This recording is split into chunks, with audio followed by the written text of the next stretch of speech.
પોલીસના સકંજામાં લલ્લા બિહારી આવી ચૂક્યો છે। અમદાવાદમાં ચંડોળા તળાવ વિસ્તારમાં દબાણ કરનાર એવા લલ્લા બિહારીને આખરે પોલીસે ઝડપી લીધો છે। અમદાવાદ ક્રાઇમ બ્રાન્ચે લલ્લા બિહારીની ધરપકડ કરી છે। હર્ષ સંઘવીએ 72 કલાકનું અલ્ટિમેટમ આપ્યું હતું। ગૃહરાજ્યમંત્રી હર્ષ સંઘવીએ અલ્ટિમેટમ આપ્યું હતું। 72 કલાકનું અલ્ટિમેટમ પૂર્ણ થાય એ પહેલા જ લલ્લા બિહારીને ઝડપી લેવાયો।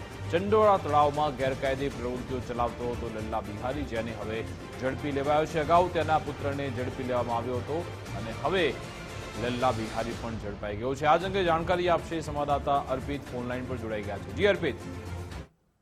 લલ્લા અને એના પુત્ર સામે 28મી એપ્રિલના રોજ ફરિયાદ દાખલ કરવામાં આવી હતી અને થોડા સમય પહેલા એટલે કે જે દિવસે મેગા ડેમોલેશનની શરૂઆત થઈ હતી એ પહેલા ખુદ પોલીસ કમિશનર લલ્લા બિહારીનો જે ફાર્મ હાઉસ છે ત્યાં પહોંચ્યા હતા અને તેઓ પણ ચોંકી ઉઠ્યા હતા એનું આખું સામ્રાજ્ય જોઈને।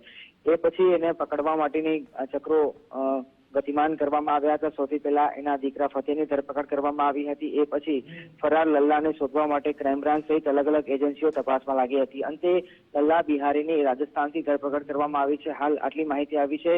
થોડા બની શકે છે કે થોડા સમયમાં ક્રાઇમ બ્રાન્ચ દ્વારા અધિકૃત રીતે આખી ધરપકડ મામલે આખું ઓપરેશન પાર પાડવામાં આવ્યું હતું। તે મામલે અધિકૃત વિસ્તારપૂર્વક વિસ્તૃત માહિતી આપવામાં આવી શકે છે। પણ એક મોટી સફળતા કહી શકાય, કેમ કે ગઈકાલે લલ્લા બિહારીની અલગ અલગ નિવાસસ્થાન એટલે કે કુલની ત્રણથી વધારે 3 જેટલી પત્નીઓ હતી। એ ત્રણેય પત્નીઓ અલગ અલગ ઘરે રહેતી હતી।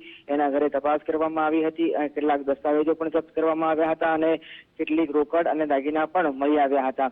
એ તપાસ તો ચાલી રહી હતી। એવામાં જ હવે લલ્લા બિહારીની ધરપકડ કરવામાં આવી છે। આની ધરપકડ થયા પછી મોટું આખું કૌભાંડ ચાલી રહ્યું હતું। આખું સામ્રાજ્ય ઉભું કરવામાં આવ્યું હતું। ચંડોળા તળાવની આસપાસની ફરતે એક અલગ જ જગત ઉભું કરવાનો પ્રયાસ કરવામાં આવ્યો હતો। એ બાબતનો વિસ્તારપૂર્વક પૂછપરછ કરવાથી કેટલાક મોટા ઘટસ્ફોટ થવાની પૂરેપૂરી શક્યતાઓ છે, કેમ કે લલ્લા બિહારીનું સામ્રાજ્ય આજકાલનું નથી, પરંતુ પાછલા 10 થી 15 વર્ષથી આ લલ્લા બિહારી કેટલા લોકો ગેરકાયદેસર રીતે બાંગ્લાદેશથી ભારતમાં પ્રવેશતા હતા એને પેકેજ આપતો હતો। એક ભિક્ષાવૃત્તિનું આખું રેકેટ ચલાવતો હતો।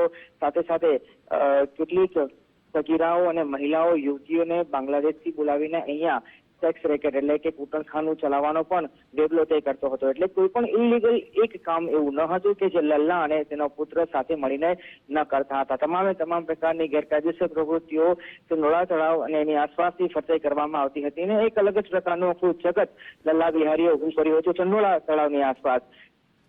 એને લઈને તપાસ તેજ બની હતી। વાત એવી પણ સામે આવી હતી કે આ કાળો કારોબાર હતો, એનાથી લલ્લા બિહારી અને એનો પુત્ર મહિને 10 થી 12 લાખ રૂપિયા કમાતા હતા।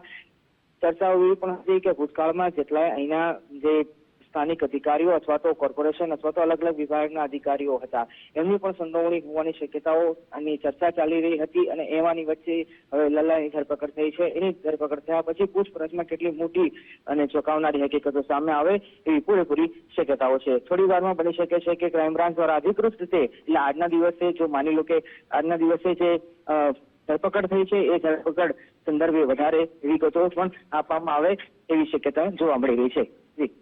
બિલકુલ, આભાર તમામ જાણકારી આપવા બદલ।